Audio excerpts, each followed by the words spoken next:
Hey guys, time for a new video. Took quite a long time for this video, but a lot of things happened. Anyway, this is the second part of my universal front plate microcontroller based system. As you can see now, it is already quite finished, tested. This is one option on how I will use the buttons. I will use these buttons like that when I will not use a bezel directly, but this thing will be just screwed on the front panel. And by using something similar like that, this is from another one, from a China-based one, I will make such an acrylic so can put it like that. Looks quite well. The only thing that I still do not know how to do it is this membrane here, this thing. But I will find out that too. As we saw before, this beautiful board was PCB assembled. This assembled by PCBWay. They made a great job, perfect positioning, and a very clean soldering. Very nice, thank you very much. This video I want to show you how to program this thing. It is nice that we have a piece of hardware that looks quite nice, but what can we do with that and how it performs? So, to program these things, I'm using the Atmel AVR ISP MK2. It's quite an old programmer in combination with either the Atmel Studio itself or as a programmer for the Arduino IDE. I will show you both. So here we have quite some possibilities to program this thing. One would be to just put an bootloader on it, and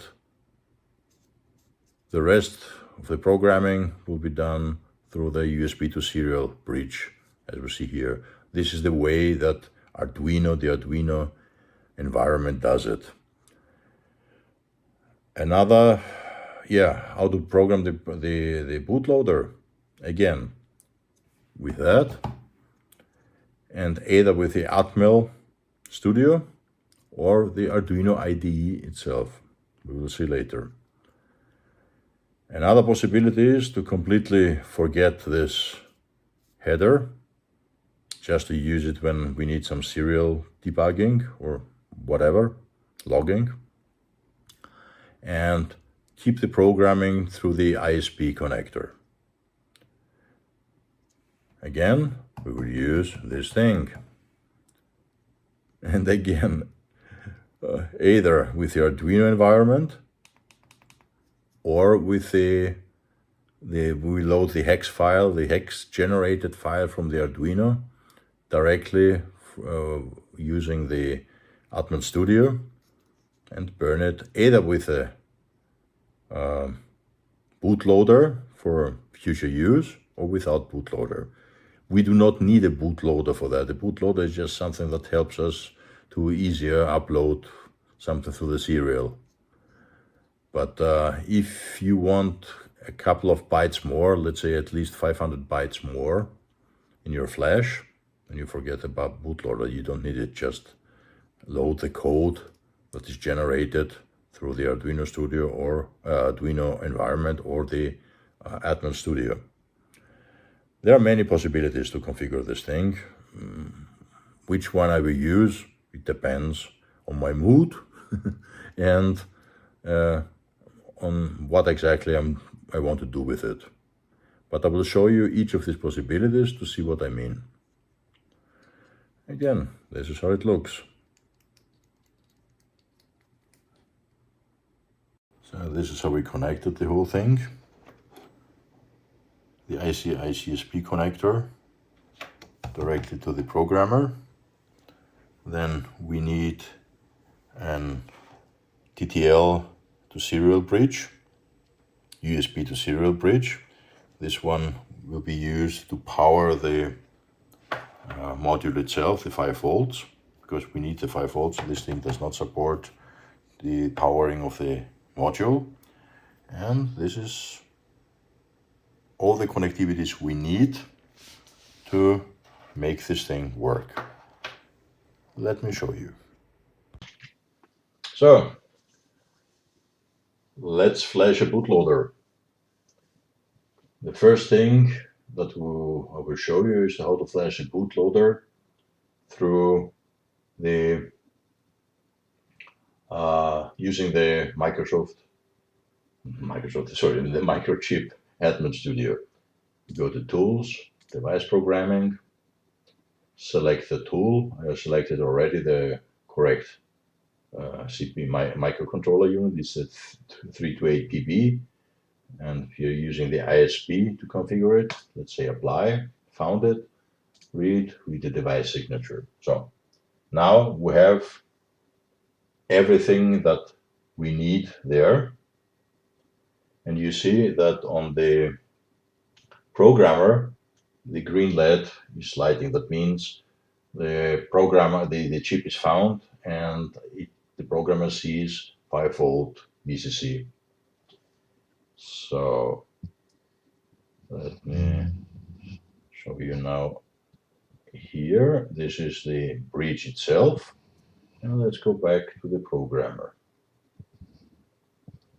It's the first time for me that I'm doing this thing, so I hope this will work.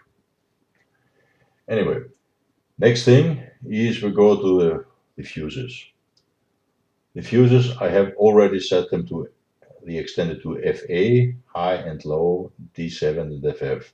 This is the default that the Arduino environment is using by using the mini-core package. If, for example, here that means that we have a brownout detection of 2.7 volts. If you want to completely disable the brownout detection, we put F7, and the brownout detection is disabled. Anyway, let's leave it to FA and say program. This was it, more or less, yeah? Let's do it again. You see it is sending data to the microcontroller. Again, and let's do a verify. Everything is okay. Next thing, yeah, just have a read. Everything is okay. We have the correct fuses programmed. Let's go to memories. This is how you set the bootloader. Yeah, a little bit more complicated way. Yeah. Anyway, I'm using I'm not using the OptiBoot bootloader. I'm using the UAirBoot bootloader. It's a much more advanced bootloader and almost the half of the size of OptiBoot. If you want more information about the UAirBoot, just Google UAirBoot and you will see a lot of information what the features are. It has even the feature that it cannot overwrite itself, because this is a problem. If your sketch or your code is getting too large, the bootloader is running in the memory, and it is at least the OptiBoot, and not the OptiBoot, the bootloader is running in the memory, and the OptiBoot bootloader itself, it seems it doesn't care if it overwrites itself, if it is, because it doesn't check it. Anyway, UAirBoot does it. This is why we're using it. Now let's say program. Again, you see data sent through the from the programmer to the microcontroller. Let's make a verify. Verify, flash, okay, everything okay. So this is the one possibility. Now we have a bootloader on it. Let's close this thing. And okay, oops, sorry. Now that we have the bootloader installed, we can use a small test program here, a graphic test program that I adapted. And let's compile it and send it through the USB, through the Arduino environment, through port 8, yeah, to the Arduino itself. Let's see here. We're already watching we have the camera on the USB to serial bridge. Let's compile it and send it.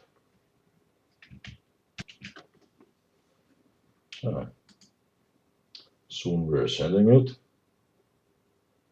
It's already programming.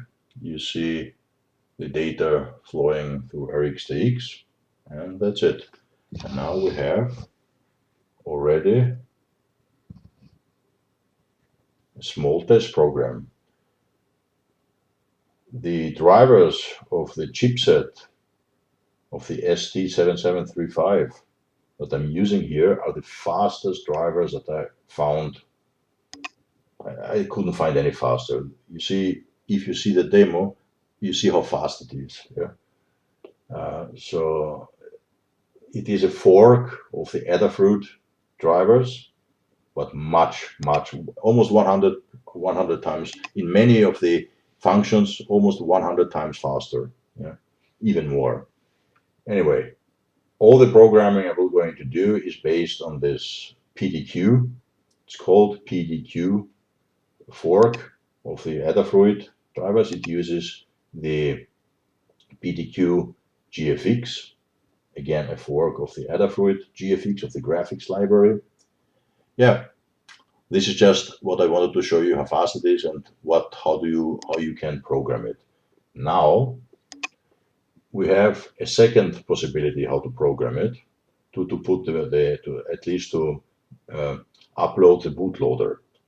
We go to Tools and program through AVR USB, as it said here. Let's say burn bootloader, and it starts.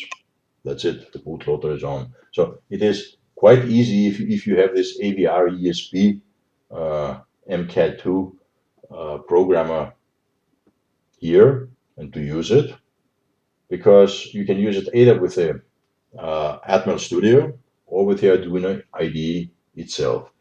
But nice that it is how it is. Now I will show you, I will load the hardware test program I wrote to test the buttons and the rotary encoder. And this is open here. I have quite a lot of stuff here. Tests, there's a panel paste, and that's it. Just close this one. So this is just a small program I wrote, and the frame itself to use for the further application that I will use this front panel. Yeah, but for now it is just a test program for pins, for the buttons, and for the rotary encoder. Let's compile it. We have the correct COM port. Yeah, let's compile it. It will take a while.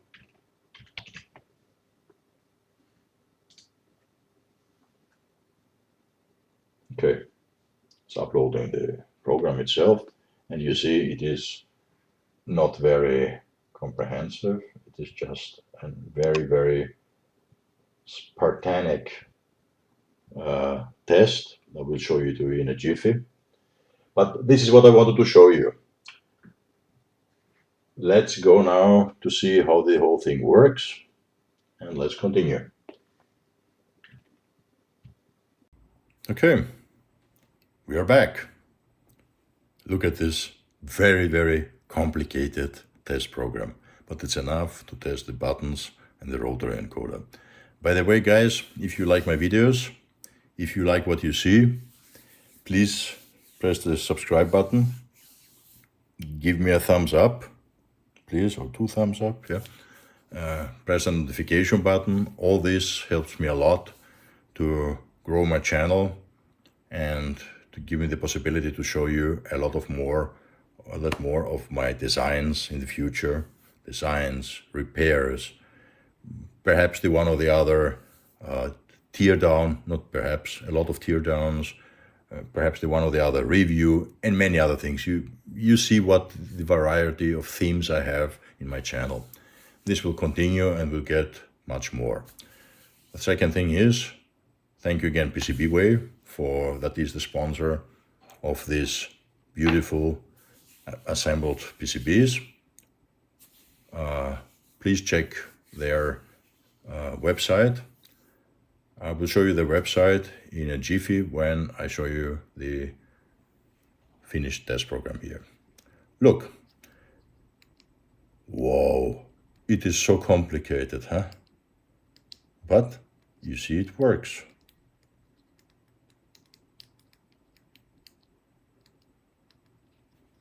And we have another button.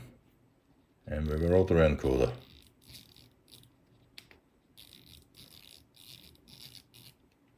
Yeah, well, this is what I wanted to show you. The next video about this universal front panel microcontroller based piece of hardware will be with a real application, and it will be the controller for my PTC, or my low-cost Chinese PTC hot plate. And you will see how we'll mount it and what this thing can do. So let's continue to the website of PCBWay. PCBWay is your one-stop professional solution for everything that has to do with PCB prototyping, including PCB manufacturing, PCB assembly with a lot of features, CNC machining through sheet metal fabrication, 3D printing, again with a lot of materials, using plastic and metal materials, injection molding and vacuum casting. By using the highest standards, immaculate results are guaranteed. So that's for today, guys. Thank you very much for watching. Please stay safe, my friends. Come again, watch my videos. I hope you will like it. And see you next time. Thank you. Cheers. Bye.